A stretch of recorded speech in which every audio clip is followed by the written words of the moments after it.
proyek kami yang dimana materinya adalah permasalahan dalam peserta didik. Sebelumnya, izinkan kami perkenalkan terlebih dahulu. Perkenalkan, nama aku Anggi Hermawan. Nama saya Firman Manula. Nama saya Andreas Kuswami. Nama saya Tri Stefani. Saya Manuel Ronaldo Simatulata. Baik, kita lanjut. Aku akan membahas permasalahan peserta didik dalam pembelajaran.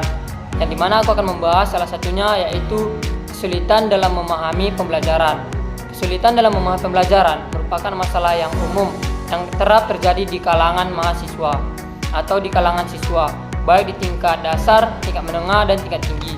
Adapun faktor-faktor yang melibatkan kesalahan-kesalahan tersebut, di mana faktor pertama itu ada metode pengajaran yang kurang efektif, yang kedua perbedaan gaya belajar, yang ketiga keterlibatan siswa yang rendah, dan yang terakhir ada tekanan akademik. Di sini aku akan membahas satu persatu faktor-faktor tersebut. Yang dimana yang dimulai dari pertama yaitu metode pengajaran yang kurang efektif. Nah, metode pengajaran yang kurang efektif, semisal jika seorang guru yang melakukan metode pengajaran yang tidak sesuai dengan karakteristik siswa, maka siswa tersebut akan cenderung bosan dan akan kehilangan minat belajar. Nah, yang kedua ada perbedaan gaya belajar. Setiap siswa memiliki gaya belajar yang berbeda-beda. Ada yang lebih suka gaya belajar visual, auditori, dan kinestetik. Maka ketika materi disampaikan berbeda dengan gaya belajar mereka, pemahaman mereka terhadap materi akan terhambat. Nah, yang ketiga itu keterlibatan siswa yang rendah. Siswa yang tidak aktif akan cenderung mengalami kesulitan dalam memahami materi. Yang keempat ada tekanan akademik. Tekanan akademik ini merupakan tekanan yang dimana ketika siswa merasa stres dan tekanan untuk mencapai nilai yang tinggi dapat mengganggu konsentrasi dan motivasi siswa. Hal ini juga dapat menyebabkan mereka merasakan tertekan dan kesulitan dalam memahami suatu pembelajaran. Yang pertama itu penerapan pembelajaran aktif, yang dimana mengubah pendekatan dari metode ceramah ke metode yang melibatkan peserta didik secara aktif melalui kayak diskusi, proyek kolaboratif, dan pemecahan masalah. Dan keduanya itu personalisasi pembelajaran, yang dimana menyesuaikan materi dan metode dengan kebutuhan, minat, dan gaya belajar individu. Hal ini dapat didukung oleh teknologi pembelajaran adiktif. Dan ketiga itu ada integrasi teknologi, memanfaatkan platform digital, aplikasi pembelajaran, dan multimedia untuk membuat pembelajaran lebih interaktif dan menarik. Dan ada juga itu yang keempat, yang dimana pembelajaran berbasis proyek, yang menerapkan metode di mana peserta didik belajar melalui proyek nyata yang menghubungkan konsep teoritas dengan aplikasi praktis. Di sini perbedaan gaya belajar sering terjadi, terutama di lingkungan sekolah, kampus, atau kerja kelompok. Solusinya bisa disesuaikan agar semua pihak tetap bisa belajar dengan efektif. Berikut beberapa solusi untuk mengatasi perbedaan gaya belajar. Ini yang pertama, kenali gaya belajar masing-masing. Ada visual, suka gambar, diagram warna. Kemudian ada auditori, lebih mudah memahami lewat diskusi atau penjelasan tulisan.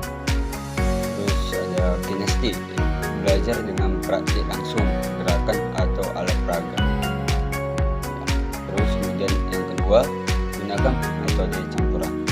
Ini kombinasikan berbagai metode. Pertama ada metode presentasi visual ditambah dengan diskusi. Terus metode video ditambah dengan tanya jawab.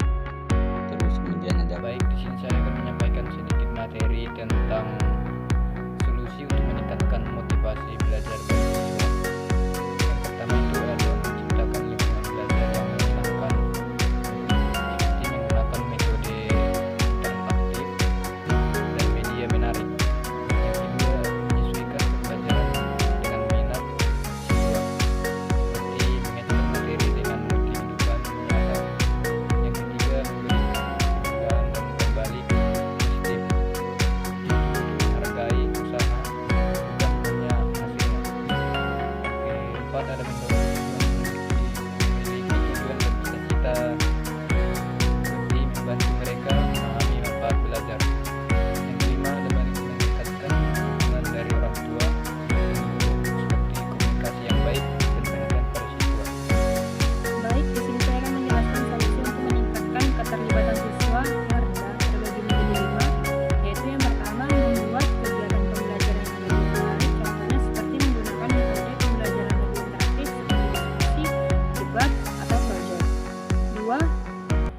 meningkatkan partisipasi siswa, contohnya memberikan kesempatan kepada siswa untuk memilih topik atau materi pembelajaran. 3. Membangun hubungan yang lebih erat dengan siswa, contohnya membangun lingkungan kelas yang lebih positif dan mendukung. 4. Menggunakan teknologi untuk meningkatkan keterlibatan siswa, contohnya menggunakan aplikasi pembelajaran interaktif dan menarik. Dan yang kelima, meningkatkan motivasi siswa, contohnya seperti membutuhkan pembelajaran yang lebih jelas dan terukur. Saya akan menjelaskan materi pembahasan tentang solusi dan permasalahan tekanan akademik. Tekanan akademik adalah tantangan yang sering dihadapi oleh siswa dan mahasiswa dalam dunia pendidikan. Tekanan ini bisa muncul dari tuntutan akademik yang tinggi, ekspresi keluarga, persaingan dengan teman sebaya, atau bahkan tekanan dari diri sendiri untuk mencapai prestasi tertentu. Jika tidak ditangani dengan baik, tekanan akademik dapat berdampak negatif pada kesehatan mental, motivasi, belajar, dan kualitas hidup.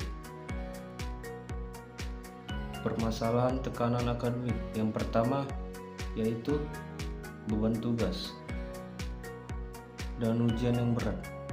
Banyaknya tugas proyek dan ujian dapat membuat siswa merasa kewalahan. Kurangnya manajemen waktu dapat memburuk situasi. Kedua, ekspektasi yang tinggi. Orang tua atau guru seringkali memiliki harapan tinggi terhadap prestasi akademik siswa.